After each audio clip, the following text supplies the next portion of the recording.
Magandang gabi! Dito na naman tayo sa sharing sa video ni Banat Bay about sa totoong meaning of Marcos Unity. Unity nga daw eh. Sabi pa ni BBM Jula. Sabi pa ni Banat Bay, para sa kanya at sa nakikita niya sa sitwasyon ngayon sa panggobyerno natin, ito ang totoong unity team. Unity team ni Marcos. Unite lahat daw. Sa bad or good, corrupt, o sa lahat ng kasamaan, o sa lahat ng mga illegal. Unite nga na nga daw eh. Kaya unity.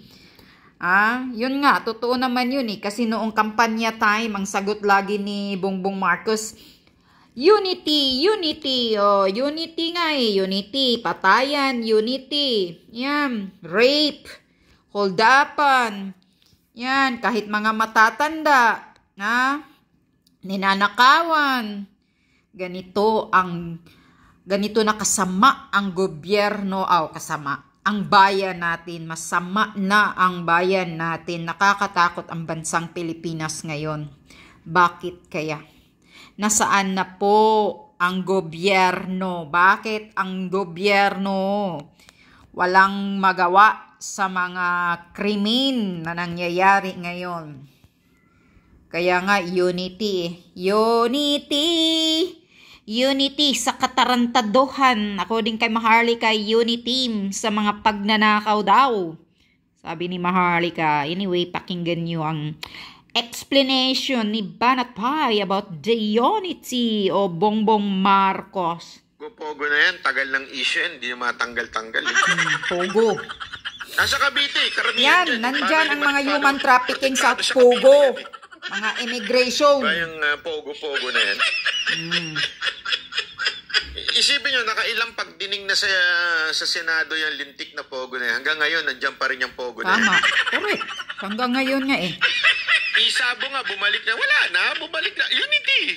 Hindi ba alam ibig sabihin na unity? That's unity. Unity from criminals. Unity from all vices in our country. Balik na lahat. Unity nga eh. Diba? Anong ini-expect mo, Diego Latigo? Diba yun naman ang pinangako nung kampanya? Unity. But may sinabi bang unity from good? Hindi. Sinabi unity from good and evil. It will be united. Wala nang masama at mabuti. Lahat ay mabuti na. Kahit yung mga vices, mabuti na ngayon. Yung mga nakakulong, pinapalaya na. Yung mga isabong, pogo, malaya na rin. Unity nga eh. Yung pogo dyan ang focus ang immigration. Dyan ang human trafficking sa pogo. Diba? At least, nung panahon ni Pangulong Duterte, sinabi niya, if you destroy my country, I will kill you. Yun, malinaw yun. Diba? Ngayon, ano ba sinabi? Unity. Correct. Hindi naman nagreklamo yung mga tao. Diba? Galit na galit nga tayo nun eh. Anong sagot ni Marcos sa kampanya? Unity. Anong sagot sa kahirapan? Unity. Anong sagot sa criminality? Unity. Anong sagot sa corruption? Unity. Unity, diba? lahat. Question nga natin yun. Tayong mga iskonyan, inano natin yan. Anong unity? Ano lang unity? Eto mga tanso, tatanga-tanga. Sabi niya, unity lang ang sagot dyan. Kaya nga ganyan yan eh. Unity. Unita eh. Ganyan-ganyan sila. Unitai. Ngayon, nakikita na natin yung unity. Diba? Unity sa lahat ng kasamaan, lahat ng mga corrupt.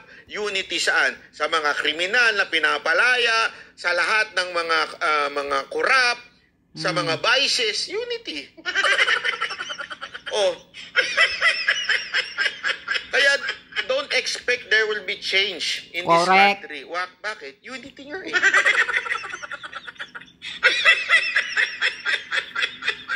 Wala na. Huwag ka tayo mag-expect. Kayo naman. Correct. Yeah. Don't expect na magkaroon ng change. Pangbubudol lang yan ni Bongbong Marcos.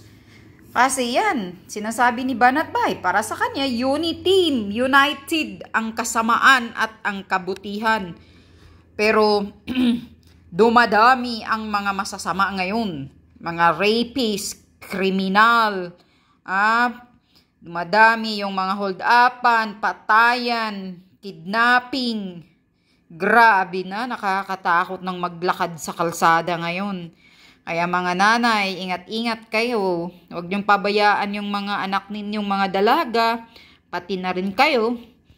Kasi marami ng mga salot din na mga pulis. Tingnan niyo ngayon mga pulis, sunod-sunod ang investigasyon sa Senado, sa Kongreso. Anong nangyayari? Kaya, bakit ganun ang gobyerno ngayon?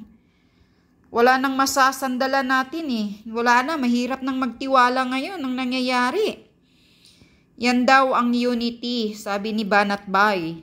Unity ni Marcos. Unite pa, buto pa more ninyo. Marcos pa more.